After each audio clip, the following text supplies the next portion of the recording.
Anna. Why is writing this book important to you? To me, um, I think that so many people in grief,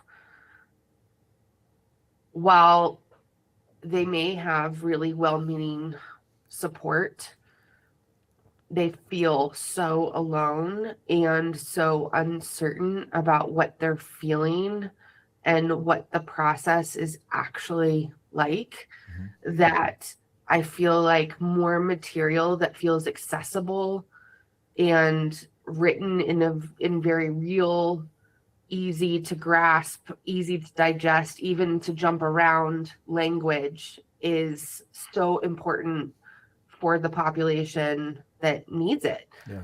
And I think you sharing your story then with my added kind of clinical insight onto it is just such a different kind of book about grief than exists right now.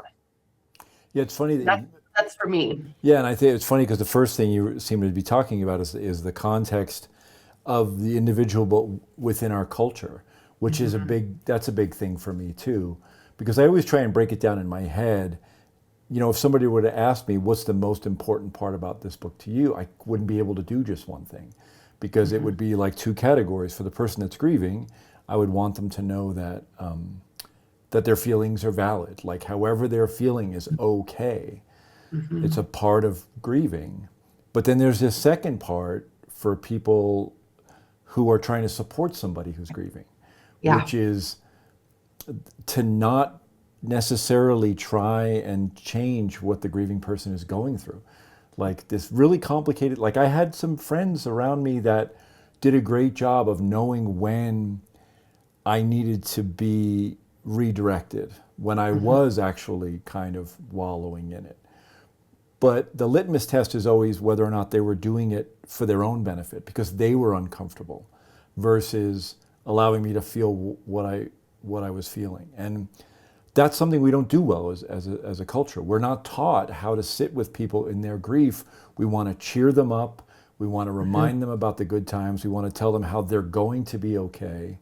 And on the surface, for me, when I was going through that, I, part of my brain understood why people were doing it, but I hated it. People who I really love and I know love me were trying to cheer me up, trying to Mhm. get me see the bright side of the fact that my wife died, and it just was insane to me, and it actually shut me down.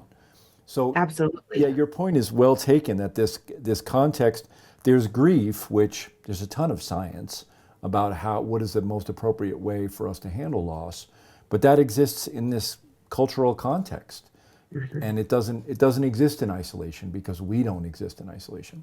So I agree. I think that that's a really big part of why this book is so important to me as well. And you also mentioned the dialogue that goes on between the things I wrote at the time, the recollection now, and then your insight into that. I think generalizes my experience in an accessible way.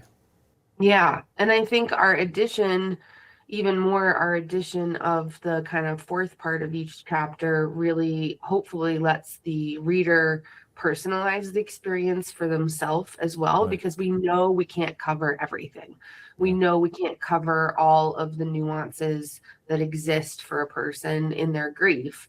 So I'm hopeful that those prompts can really personalize it even more Yeah. for each person that reads it.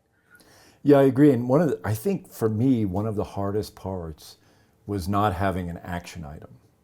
Like this Mm, idea, and sometimes the action item is to accept that there's nothing to do, that you just totally. have to go through this.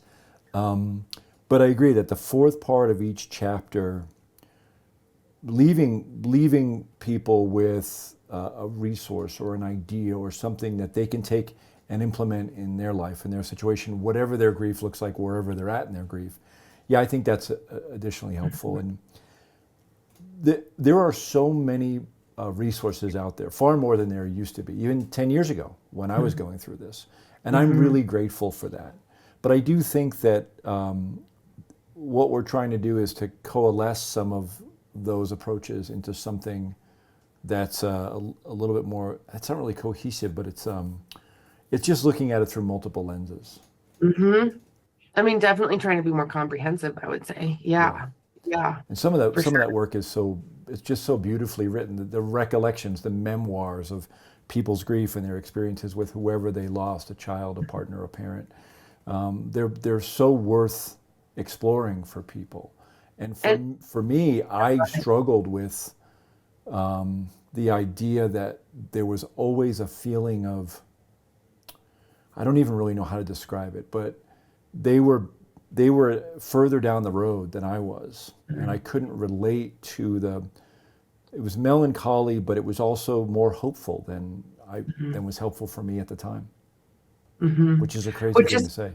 yeah, and I think that's why this, like you having all of the writings from that first year is so helpful to people to connect to maybe more of that rawness, Hmm. even though our approach beyond that is more generalized. Right. Yeah. Yeah, and it's funny Yeah. because I know your role here. I mean, one of the things that's been helpful for me is how we try and stay in our lanes. Like I'm Hmm. talking about this from a purely experiential standpoint, and you're approaching it with your therapeutic and clinical background. But you also have, you've experienced grief in your life. You have a personal investment in helping people, but you can bring your own experiences to it, which I think is also valuable. Absolutely. Absolutely. I think circling back to like the support system, um, we just passed our 7-year loss anniversary, and seeing the people who still reach out Mm. and still acknowledge, right? Like, and that was my kind of uniform response this year was thank you for continuing to name it. Thank you for continuing to acknowledge it.